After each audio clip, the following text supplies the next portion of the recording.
కథలో అత్తా కోడళ్ళకి అస్సలు పడదు. అసలు ఏ ఇంట్లో అత్తా కోడళ్ళకి పడుతుంది అని అనుకుంటున్నారు కదా. అసలు ఈ కథలో కొత్తే ఉంది. అసలు విషయం ఏంటంటే, ఈ ఇంట్లో అత్తా కోడళ్ళు ఎలాంటి వాళ్ళంటే, వాళ్ళు బతికుండగానే కాదు, చనిపోయిన తర్వాత కూడా ఒకరితో ఒకరు గొడవ పడుతూనే ఉన్నారు. ఒక మధ్యాహ్నం ఏం జరిగిందంటే, అమ్మా కోడలి పిల్ల, అమ్మా అన్నం పెడుతున్నావా లేదా పెరట్లోకి వెళ్ళి గడ్డి తినమంటావా? ఏంటత్తయ్యా, కాసేపు ఆగండి, కాసేపట్లో మీకు భోజనం వడ్డించేస్తాను. పెరట్లో గడ్డిని కాస్త ఆవులకి గేదెలకి ఉండనివ్వండి. చాలా బాగుందమ్మా. నోరిప్పితే మాత్రం అలా బాగుతూనే ఉంటావే, లబలబా లబలబా అలా మాట్లాడుతూనే ఉంటావు. అమ్మ తల్లి, కాస్త నోరు మూసుకుని చేతులకు పని చెప్పు. ఆకలి ఇవాళేస్తుంటే రేపొచ్చి భోజనం పెడితే ప్రయోజనమే ఉంటుంది. అయ్యో అత్తమ్మ, నేను కాళికామాత అవతారాన్ని కాదు. 12 చేతులు లేవు నాకు, 2 చేతులున్నాయి. వండుతున్నాను, కాసేపు ఆగండి. ఏం చెప్పమంటావు కోడలి పిల్ల? 30 ఏళ్లుగా ఎదురు చూస్తూనే ఉన్నాను నా కొడుక్కి పెళ్ళయి కోడలొచ్చి నాకు అన్ని సేవలు చేస్తుంది అని. కానీ నువ్వు వచ్చావు. ఇక ఆ రోజు నుంచి ఈ రోజు దాకా నేను ముందు చేస్తానా నువ్వు ముందు చేస్తావా అని అటు ఆ చావు రావట్లేదు, ఇటు నువ్వు అన్నము పెట్టట్లేదు. ఇక ఇలా ఎదురు చూడడమే మిగిలిపోయింది. అన్నం పెట్టేస్తున్నానులేండి, దానికి ఎందుకు చావడం? ఇంకేదైనా పని ఉంటే ఆజ్ఞాపించండి. ఏం ఆజ్ఞాపించమంటావమ్మా? చిన్న వాళ్ళకైతే ఆజ్ఞాపించచ్చు. ఈ ఇంటికి మహారాణివి, నీకు మాత్రం రిక్వెస్ట్ మాత్రమే చేయగలం. భోజనంతో పాటు కాస్త నా ఆస్తమా పంపుని కూడా తెచ్చిపెట్టు. డాక్టర్ గారు ఏం చెప్పారో గుర్తుంది కదా? ఆస్తమా అటాక్ అయిన టైంలో పంపు లేకపోతే నా ప్రాణాలే పోవచ్చన్నారు కదా. మీరేం టెన్షన్ పడకండి అత్తయ్య, మీరున్నారు కదా.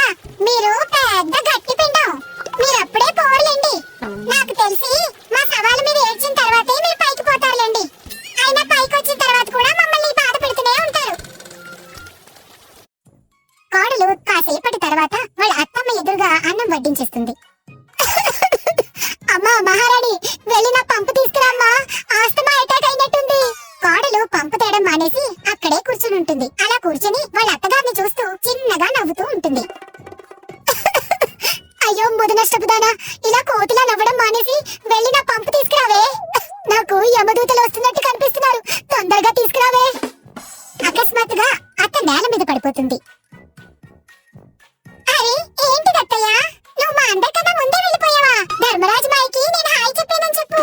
జనాలందరూ పోగయ్యే లోపే కోడలు ఏడుపు నటించడం మొదలు పెడుతుంది. కాసేపట్లోనే ఊరంతా వీళ్ళింటికి చేరుకుంటారు. ఊర్లో వాళ్ళంతా వెళ్ళిపోయిన తర్వాత కోడలు అత్త ఫోటో దగ్గరికి వచ్చి ఇలా అంటుంది.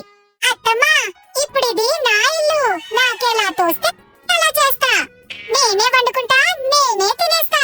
నువ్వు మాత్రం ఇక్కడి నుంచి నోరు మూసుకుని చూస్తూ ఉండు. అయ్యో ఏమైందత్తమ్మా, అలా నోరు మెదపకుండా ఉండిపోయావేంటి? ఎప్పుడు చూసినా అలా ఇంత నోరేసుకుని అరుస్తూ ఉండేదాన్ని కదా, ఇప్పుడు గొంతు పోయిందా ఏంటి? ఏం మాట్లాడవేంటత్తమ్మా? మాట్లాడు. అయ్యో మాట్లాడత్తమ్మా, ఏదో ఒకటి చెప్పు. కోడలు తిరిగి వెళ్ళిపోవడానికి ఇలా వెనక్కి తిరిగిందో లేదో, వెనక నుంచి అత్తగారి ఫోటో నుంచి ఏదో శబ్దం వస్తుంది. ఎక్కడికి పోతున్నావే మహారాణి? అంతలా అడిగావు కదా, కాస్త నా జవాబు కూడా విని వెళ్ళు. నేను నిన్ను విడిచి ఎక్కడికి వెళ్ళలేదు, ఇక్కడే ఉన్నా, ఇక్కడే ఉంటా. యమధర్మరాజుతో నేను ఒంటరిగా రాను, నా కోడల్ని కూడా తీసుకొస్తా అని చెప్పాను. ఇప్పుడు చూస్తా కోడలి పిల్ల, నువ్వు ఏం చేస్తావో ఎలా చేస్తావో. 24 గంటలు నీ నెత్తి మీద గబ్బిలంలా తిరుగుతూనే ఉంటా. నీకు నా నుండి విముక్తి దొరకలేదు. అత్త మాటలు వినగానే కోడలు కళ్ళు తిరిగి పడిపోతుంది. ఒక రోజు తాను పొద్దున్నే లేచి కోడలు అందరి కోసం చాయ్ తయారు చేసింది. తన బ్లడ్ ప్రెషర్ పెరిగిపోతుంది మరియు తనని కాపాడుకోవడానికి తాను కొంగులోంచి మందులు తీసి వేసుకునే ప్రయత్నం చేస్తుంది. క్షమించు మహారాణి, అదేంటంటే నేనైతే రోజంతా ఇక్కడే వేలాడుతూ ఉంటాను, బోరు కొడుతుంది. నేను నీ మందులు తీసుకున్నాను, క్షమించు అమ్మాయి. కోడలు వాళ్ళ అత్తగారి ఫోటో చూస్తే అక్కడే ఒక్కసారిగా పడిపోతుంది. బ్లడ్ ప్రెషర్ వల్ల తను చనిపోతుంది. కోడలి ఫోటో అత్త ఫోటో పక్కన పెడతారు. అందరూ వెళ్ళిపోయాక మళ్ళీ ఓసారి అత్త కోడల ముచ్చట్లు మొదలవుతాయి. గోడ మీద వేలాడుతుంటే ఎలా అనిపిస్తుంది అమ్మాయి? అత్తయ్య, గోడల వల్ల ఏ ఆందోళన లేదు. ప్రాబ్లం ఏంటంటే మీ అబ్బాయి నా ఫోటోని మీ పక్కనే వేలాడదీశాడు. నేను బ్రతుకున్నప్పుడు నువ్వు చేయింతో ఉండనివ్వలేదు, ఇప్పుడు చనిపోయాక కూడా నీ పక్కనే కూర్చోబెట్టాడు నన్ను. అయితే ఈ మహారాణి కోసం ఏమైనా సింహాసనం చేయించాలా?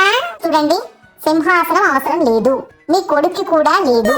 కానీ నేను మీకు మాట చెప్పాలనుకుంటున్నాను, నన్ను వేరే ఏదైనా రూమ్ లో పడేయమని. దానివల్ల మీ నుండి కొంచెం ముక్తి లభిస్తుంది. అత్త కోడళ్ళు గొడవ పడుతూ ఉంటారు. అప్పుడే భర్త అక్కడికి వస్తాడు మరియు ఇద్దరి ఫోటోలతో మాట్లాడతాడు. ముందుగా భార్య ఫోటోతో, అరే చూడు సుహాసిని, నువ్వైతే వయసులో ఉన్నప్పుడు చనిపోయావు. ఇప్పుడు నేను కూడా ఇంకా వయసులోనే ఉన్నాను. అయినా నా వయసు ఎంత అని?